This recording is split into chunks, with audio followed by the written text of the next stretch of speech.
Hi, it's Jacquie Jordan on Front and Center, and we are on location in Barcelona, Spain. And here I am with Rick Jewers. Rick, I consider you an Ascension guide. Is that what you would call yourself? How would you label yourself? That's how I refer to you, as an Ascension guide. I can be referred to many things, and yes, that's one perhaps label or designation. Yes, an Ascension teacher and a guide, and also a lot more than that. Yes, yes. So I always think, like, my mom is in Delaware in the United States, and so I'm like, how would we explain to her what it is you do? Good question. Well, we're in the times of the Ascension, and humanity, as you know it, is evolving. The whole, let's say, biological structure of the human body is advancing in most. There's a very beautiful process that is going on, but it not only pertains to the physical vessel, it pertains also to the consciousness, the expansion of the consciousness, and going back into the spiritual beliefs and a lot of things that were kept in the closet as taboo over the years. And so we are going back more into ourselves, discovering who we are, our connection, of course, to what I say is divinity, as prime creator, if you will, God, and so it's an all-inclusive advancement forward. And what comes along with this, so for your mom in Delaware, you know, anyone that is watching this or watches us that has an interest in the Ascension, well, it means they are ascending. And it's actually a very beautiful process where you begin to come into more of your gifts, more of your powers, like you know, the ESPs, the parapsychological prowess, these get heightened, your clairvoyancy, clairsentience, and, you know, all of the clairs, and it can become very fun.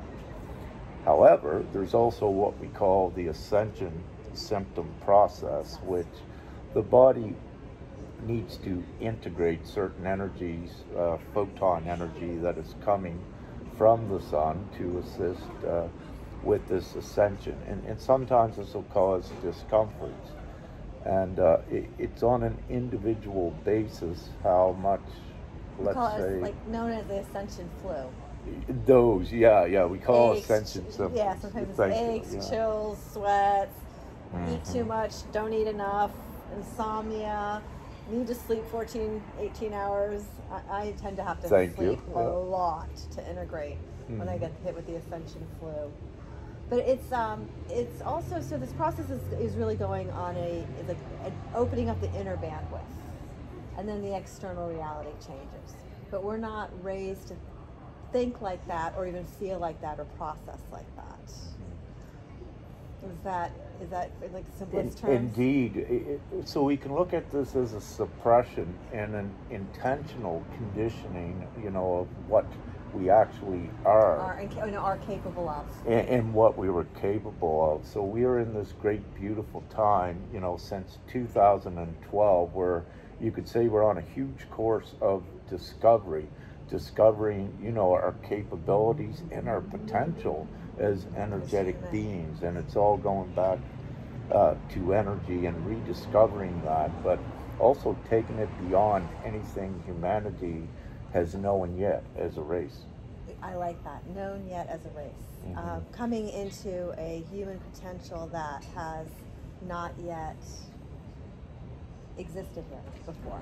Indeed, it's the evolution, and it's an evolution within what is occurring, yes, and integrating your energetic and your electric fields that, you know, there's a lot of work out there on it now, and that's increasing daily, you know, in assistance by providing the knowledge for ones to know how to further develop themselves with this.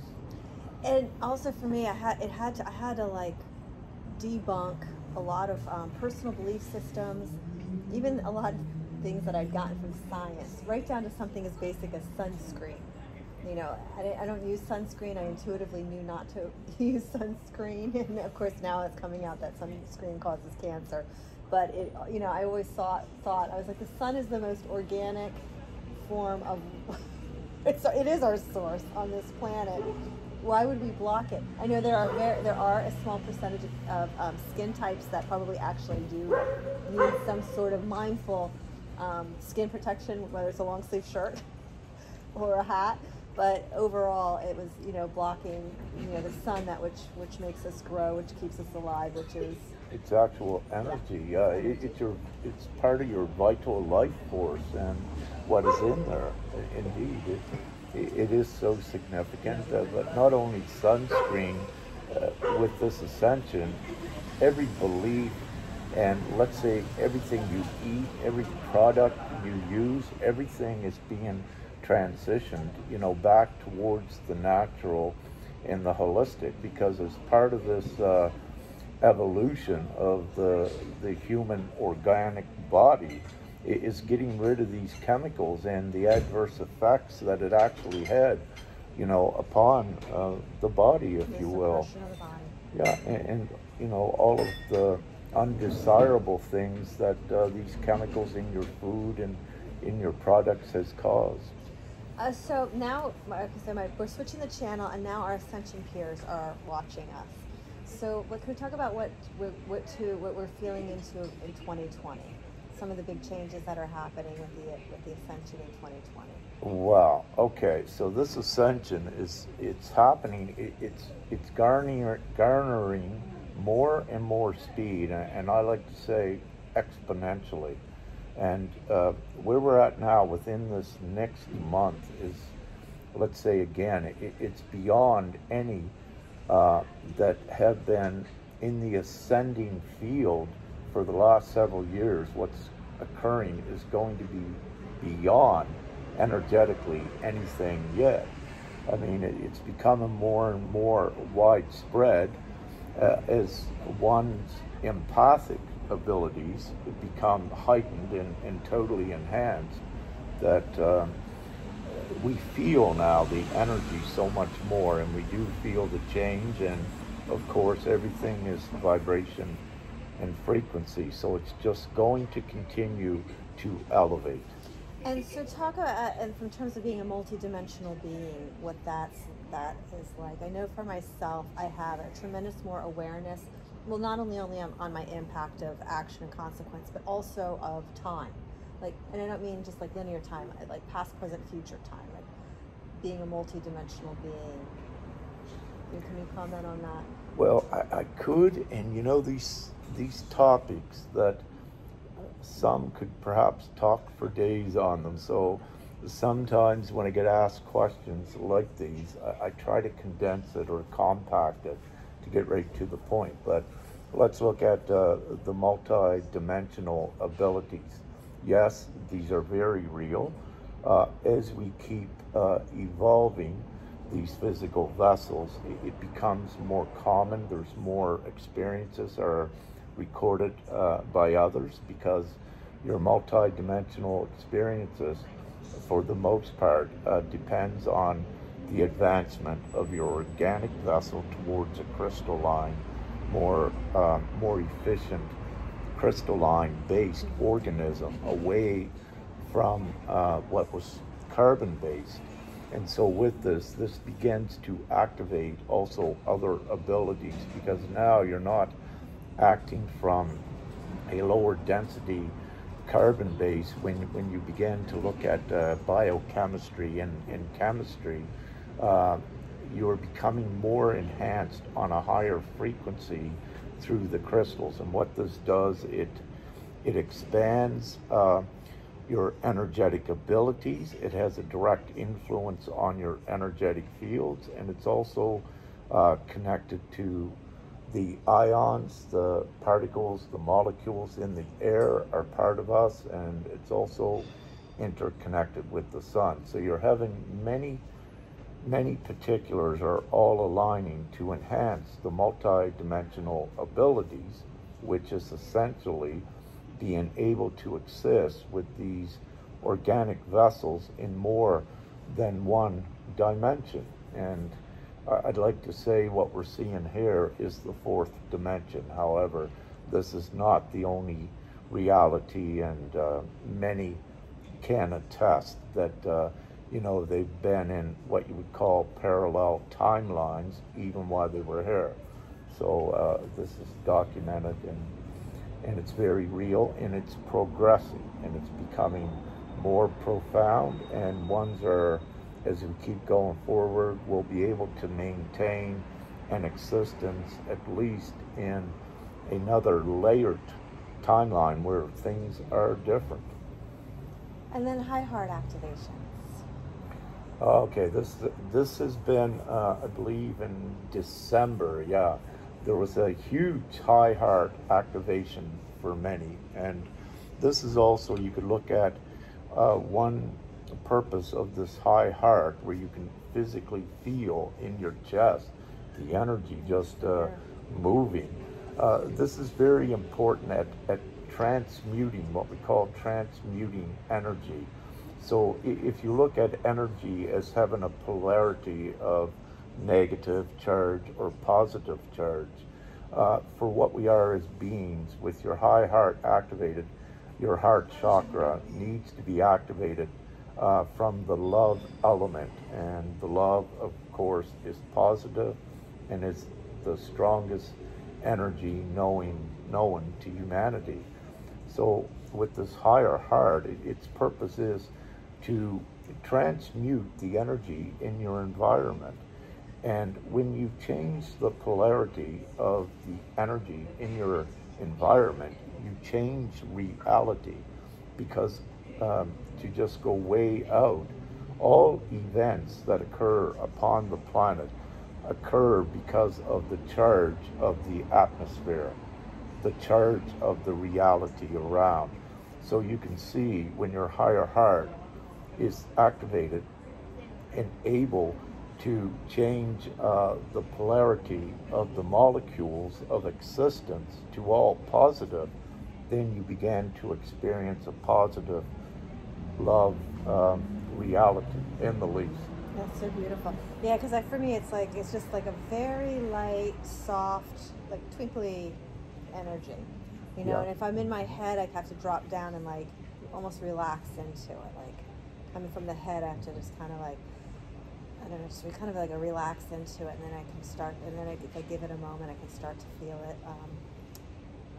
Like just start to go like that across the chest. But is that also when we were hearing a lot of, you know, we were getting pole reversals? To me, you just explained the pole reversal theory that was supposed to happen in 2012. It was this idea that the planet was going to flip its poles, and there was a lot of catastrophizing around the fact that the planet was going to flip its poles, the North Pole was going to become South Pole, South Pole was going to become North Pole. But I actually interpreted it as how you described the poles of the heart energy. Oh, okay, up. Beautiful. That's how I did it, because and then in that, as you said it switched. And I think that sometimes when we're intuitive and we can kind of see a future, but we can't actually explain it. We explain it with very 3D terms.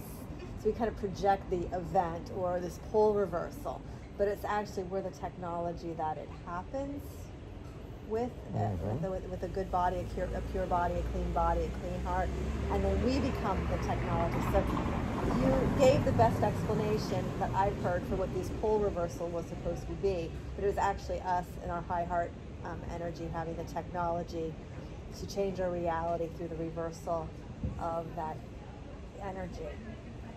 I think is the best way I could say that. Okay. Reversal might not be the right word. No, I love you. I love that for it, and I love you too, of course. However, it does have many purposes, and well, let's say several purposes. And so, where were we going with this again? Well, I was kind of breaking down that whole theory that we were going to go through some big catastrophic change. So there's a lot of catastrophizing when we think into a future, feel into a future, because we often do it with terms of the mind. And then for what I heard you explain with the heart, the high heart, to me that polarity shift in the high heart was the pole reversal that was supposed to be some big catastrophe happening. Because what it does change the reality of if that catastrophe happened. This is not a catastrophe, but having a pole shift in your heart shifts your reality. It does as well. You're absolutely correct. However, I must say that in between November 18th and 23rd of 2012, there was an apocalyptic ending. However, at that time, because of the energetic light quotient, we were transitioned to another reality. I was, for my intents and purposes of who I am, I did remain behind for about 20 minutes of linear time while I was actually on the computer that evening, being more divinely briefed upon my mission here. And I was quickly showing the devastation where I just sat back and you can say the angelic realm was just changing all of the screens on the computer and showing all of the quakes and the mass destruction. And actually at the time when this occurred, I was on a Skype call with a lady, and all of a sudden we just got cut right off, and I was given what was going on and showing it, and after it was over, I began at that point automatic writing. When I type on a computer, I type with one hand, one finger actually, and it was very amazing because of my connection to Gaia, Mother Earth, Mother Creator.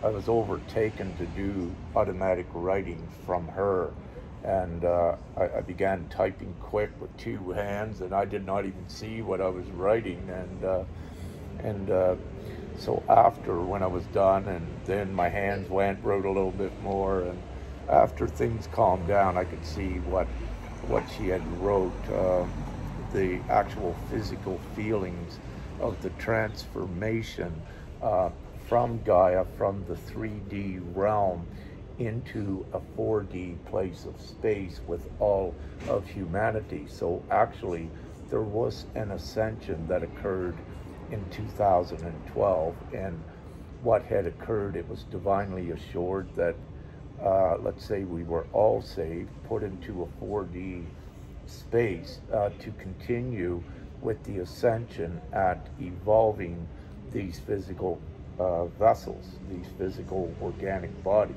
which is still ongoing.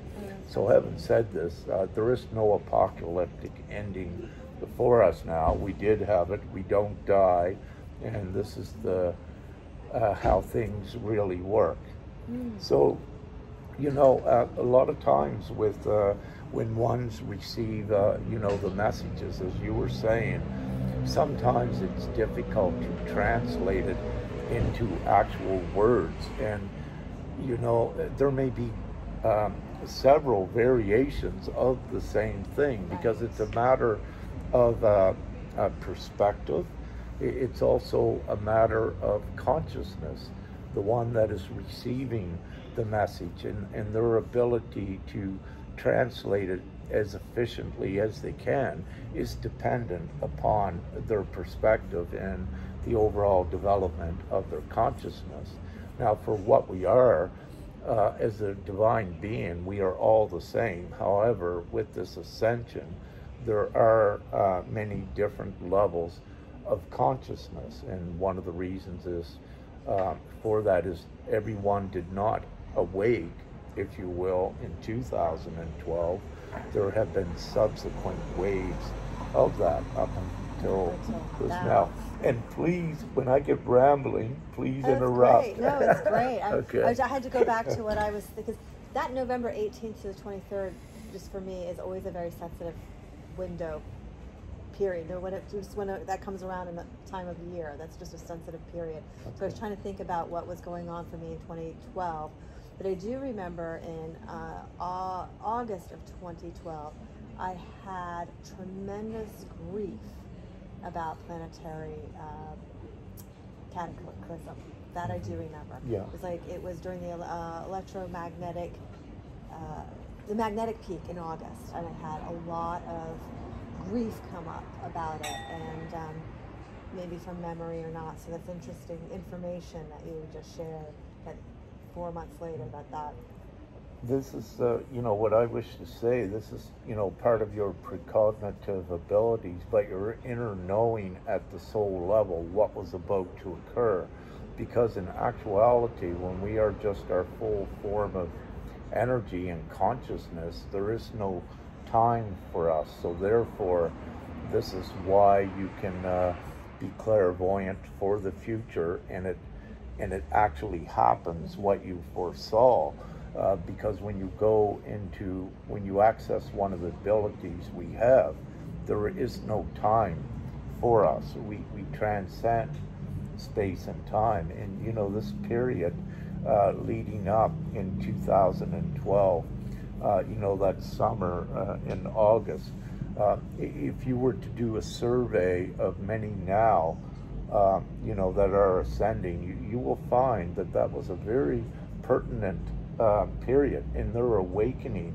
And what you will see is that the courses of their lives then had changed, had taken a different direction to be aligned for the new timelines, which began November 24th, actually, of 2012. So the actual timeline shift occurred between the 18th and the 23rd of November, approximately a month before what was prophetized.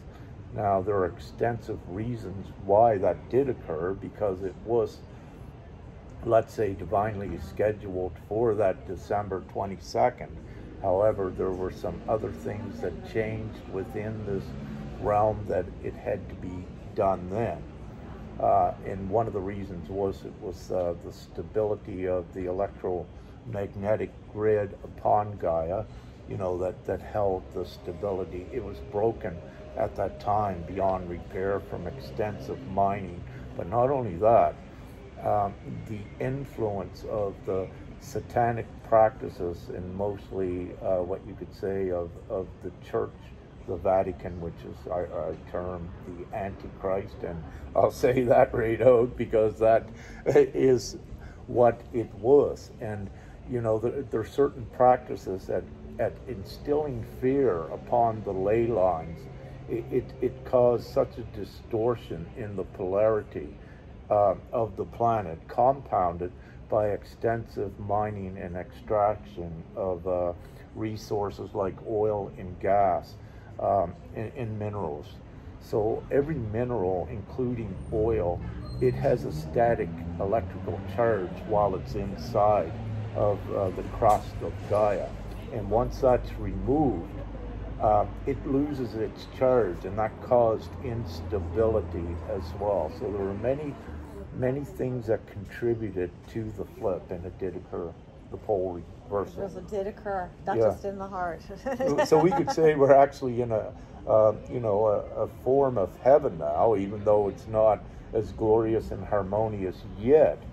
We are actually the co-creators to facilitate this. And this is why we are here now. It's picking up speed exponentially, and we're doing it, and we are taking humanity out of savagery and into civilization in the least. And do you feel the crystalline grid is activated now? Yes, it's activated to the degree, what I would say, it's maintained at a fourth dimensional level.